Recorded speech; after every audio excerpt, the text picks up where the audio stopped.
Hello YouTube, this is Hunter Surge. We are here with another day of Moonrise reveals! Yay, yay, yay, yay, yay, yay! Today is very exciting, it's Volclipse Day. Volclipse, of course, we already know, and we already know Voldusk as well. Both of those are really good cards. We don't know Volumbra yet, we'll talk about that. And we have a new, very strong Lunar Moon. But before we talk about that, we had another new reveal via one of the Elestrals Clash Creator boxes. This comes from Deck Flare, a Vanguard content creator. So I already knew who this was. So this was pretty cool to see happen. This was cool to see happen. So this is Carry Off. If you don't remember, so Carry Off is the Ascension for a garbage ass Elestral that no one plays in base set called Carry On. So Carry On is 3/3 wind. When it's destroyed in battle, you can target the Elestral that destroyed it, then take control of that Elestral and move it to your Elestral row until the end phase. Obviously not very good because, like, how that typically turns out is you don't get to do anything with that Elestral. Like, it maybe battle fades your opponent, but, like, that's about it. It's not great. So it's Ascension Carry Off here. This no, it's not okay. So these are both Insectoids, so they're both searchable by Ardvorum, and Carry Off specifically is a Spectral, so it is searchable by Comalis. It is a 5/3 Lunar Wind. When your Carry On is destroyed in battle, you can special cast this Carry Off from your hand, and you can expend 2 Lunar in order to take and target an opponent's Elestral and take control of it until the end phase. So, I'm not so sure about the special cast part being super relevant. I do suppose, like, if a Carry On gets destroyed, you can special cast this, and you can probably, like, you can probably take any threatening Elestral they have until end phase, so your Carry Off will be protected, so that'll be fine-ish. So yeah, that's okay. That's solid enough. So yeah, that does work. What's really appealing about Carry Off, on contrast to Carry On, is that you can do the take control during the main phase, which is huge. Because one of the best things you could do with a take control effect, a temporary take control effect like this, is you can use an invoke or counter rune to spend off that Elestral you took control of, so you kill it, and you spend your opponent's spirits to cast something, which is really crazy. If you special cast this and it lives, then you're going to be able to ascend over the new thing as well, which is also really crazy. Keep in mind that for Ascension, you don't have to be playing something of a higher cost. You can play a 1 cost, you can ascend a 1 cost Elestral on top of a 2 or 3 cost. That works just as well. So, like, any Elestral in your hand, if you haven't spent your normal action yet this turn, you're going to be able to play it over the thing you've taken, and just remove your opponent's thing. Basically, it becomes an Earthquake. It's basically what's happening there, while getting additional spirits onto your board, which is really crazy, really powerful. So this has, like, some solid potential, but, like, to do that Ascension 9, you need to be running Carry On, which is not a very good card. And, like, the Carry On and Carry Off play line is still, like, fairly vulnerable, so I'm not sure about this card. It could end up being very strong, though. Carry On and Carry Off both have this issue where they specify destroyed by battle. So if your opponent just uses a removal card like Race to the Top, or the now limited Earthquake, and Resting on Your Laurels, or a new card we're going to be getting to in a moment, or alternatively, they just run into it with Spectaris and suppress it, or they Gorgon's Gaze it, or they Dense Fog, because Carry On is not a Lunar itself, so you're going to have to wind enchant it. Like, if any of those things happen, like, the play line just doesn't happen. You'll still be able to special cast the Carry Off, of course, if the Carry On gets suppressed. But Carry Off stat line is such that it's not going to be terribly difficult for your opponent to run over this or crash into this if they've established any board presence at all. because Carry On isn't going to be able to threaten that board presence. And if you try to just crash Carry On in, they can just Gorgon's Gaze it or Dense Fog it. You crash in, Carry On doesn't get to steal anything. Carry Off comes down, but it's not the main phase, so it won't be able to use his effect. So, you know, it has some problems, but I think there is some solid potential here now that I think about it. Carry Off's effect is very, very, very strong. That is 100% the case. Like, the ability to steal your opponent's Elestral, and then spend off it to play your runes while removing that Elestral from play permanently is really, really good. The biggest problem with Carry On before was that you just didn't have, like, your options for doing that were a lot more limited because of the timing. And because your opponent was unlikely to have any more attacks, you were unlikely to have any profitable means in which you could use a Gorgon's Gaze or Shield or Tsunami that hadn't already, that you still had set, using the spirits on that Elestral you just took. So, you know, that was always a problem with the card, and Carry Off resolves that pretty splendidly.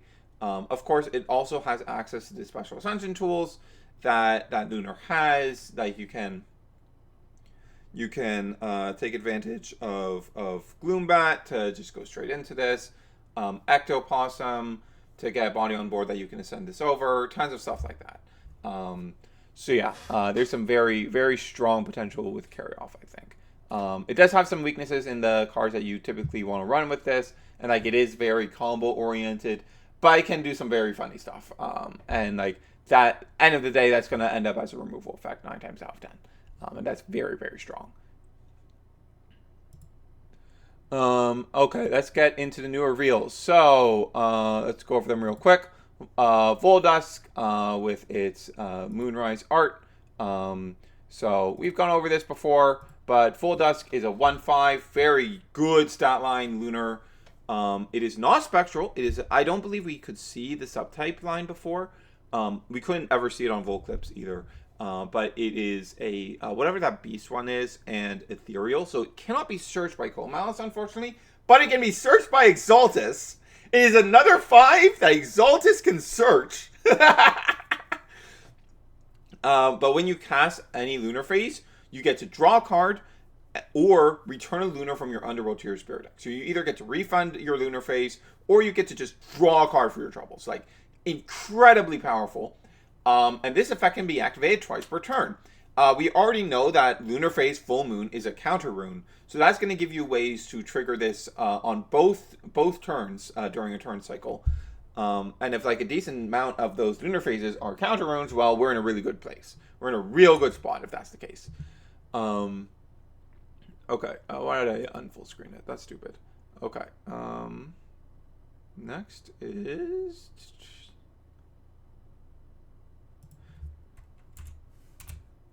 Next is, I believe, the New Moon. Yes, here it is. Okay. Lunar Phase New Moon. This card is crazy. So Lunar Phase New Moon is a one lunar cost invoke rune. You target an Elestral on the field and suppress it until the end phase. Okay, that's not too crazy. It has some applications that are useful enough, but it's not too crazy.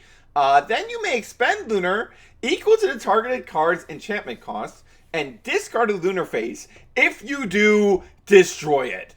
This card is insane. This is the new Earthquake.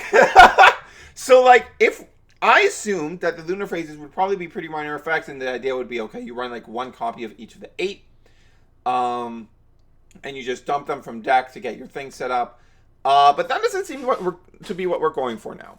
What we seem to be going for is these are going to be solid cards, and they're going to discard Lunar Phases from the hand. Maybe some will still discard from the deck.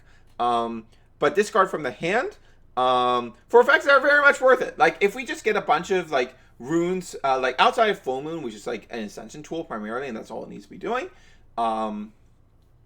If these are all, like, solid runes that, like, become, like, normal cards that you would play if you discard a Lunar Phase, this deck is going to be insane. This is so good. Like, Earthquake Limit makes a lot more sense now, because this would be overshadowed so hard by Earthquake. And it's like it's a much more balanced Earthquake. It's an earthquake that scales in cost based on the enchantment cost of whatever you're targeting. So if you're paying a 2 cost, you now have to pay 3. If you're targeting a 3 cost, you now have to pay 4. And you also have to lose 2 cards from your hand to get the destruction. On the other hand, you get to suppress it, which is very nice. Won't allow you to get around targeting prevention, which is unfortunate. But you can always dense fog to do that, so it's whatever. Yeah, this card's just crazy. If the other lunar phases are good enough, I could easily see Lunar New Moon being splashed in a bunch of decks just for being an earthquake.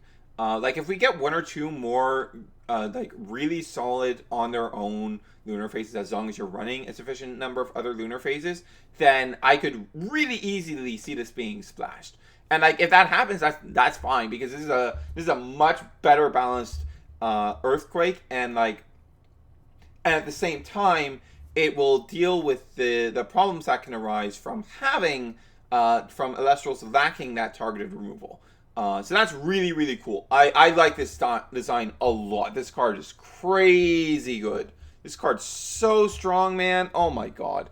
And if we see with full moon more lunar phases that have additional effects when they get discarded, that's gonna be really nice too. Like the prospect of casting new moon, discarding full moon, popping a thing, and then foretelling 3, it's just, that's insane. And of course, because it's a lunar phase, you can search it with Werepup, so it's a searchable targeted removal. It's so crazy good. This could instantly change my evaluation. This kind of instantly changes my evaluation of Night Venom yesterday, because if we have enough good lunar phases, that this is something that you can just splash in other decks just for access to this removal, then the invoke protection that we see on Night Venom becomes a lot more relevant. By the same token, the counter protection that we see on Posthumous becomes a lot less relevant, because we will then be in this scenario again where it's okay, you have to be able to deal with the invoke rune removal, and counter rune protection isn't enough. So rip to Posthumous if we get enough lunar phases that this becomes super, super good. But this card's crazy. And Dan also said that the other 7 lunar phases are being revealed tomorrow.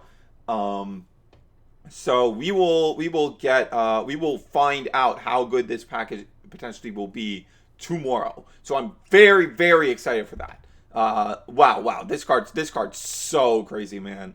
Okay. Now Words? Oh yeah, he was talking about developing the stuff with words. Okay. So now the second stage. This was the only stage of the full line that we didn't have any information on. We knew its name because of the Elestrals class trailer, but that's about it.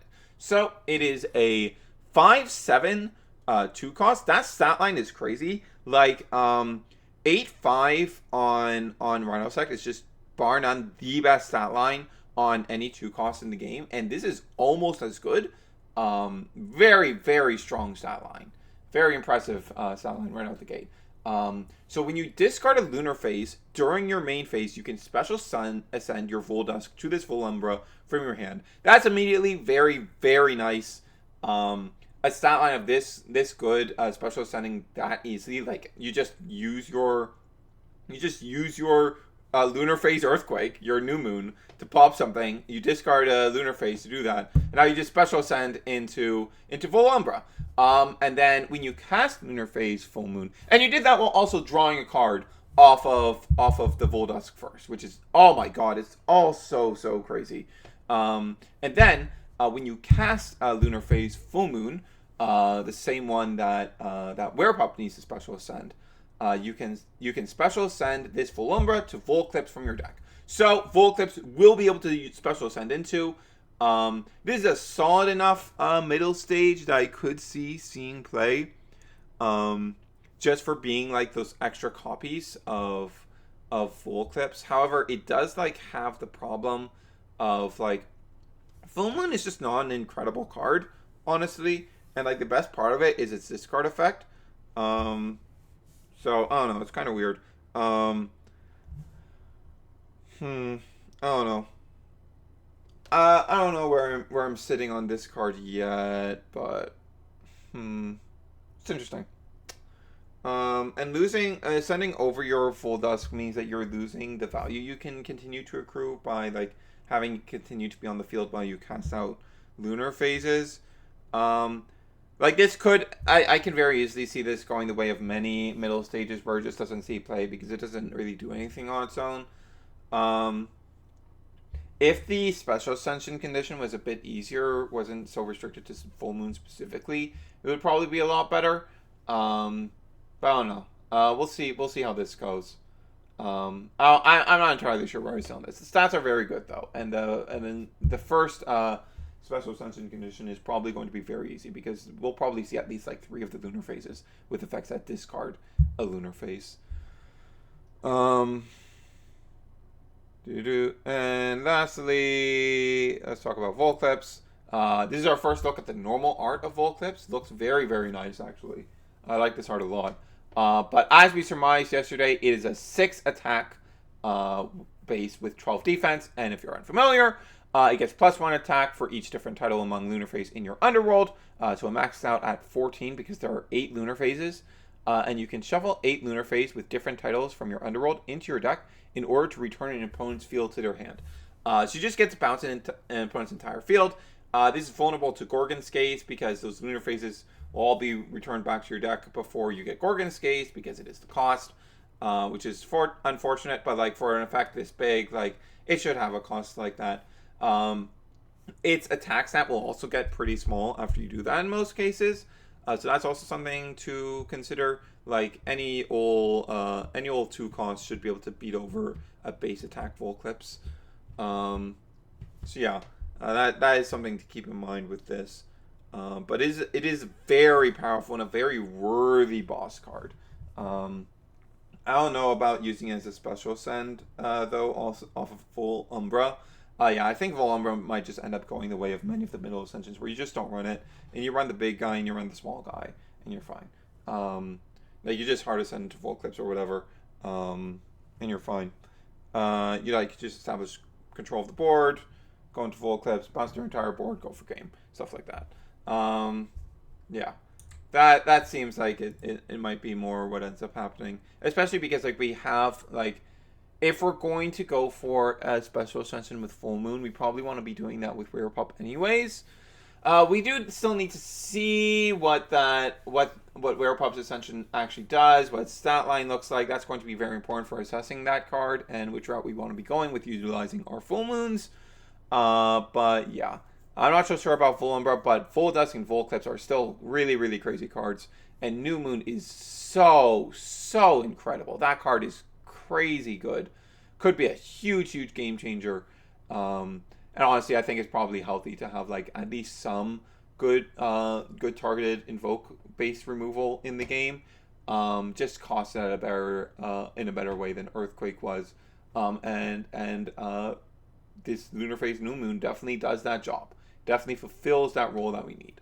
So yeah, that is going to be it for me. I will see you guys tomorrow with the 6 Lunar Phase reveals.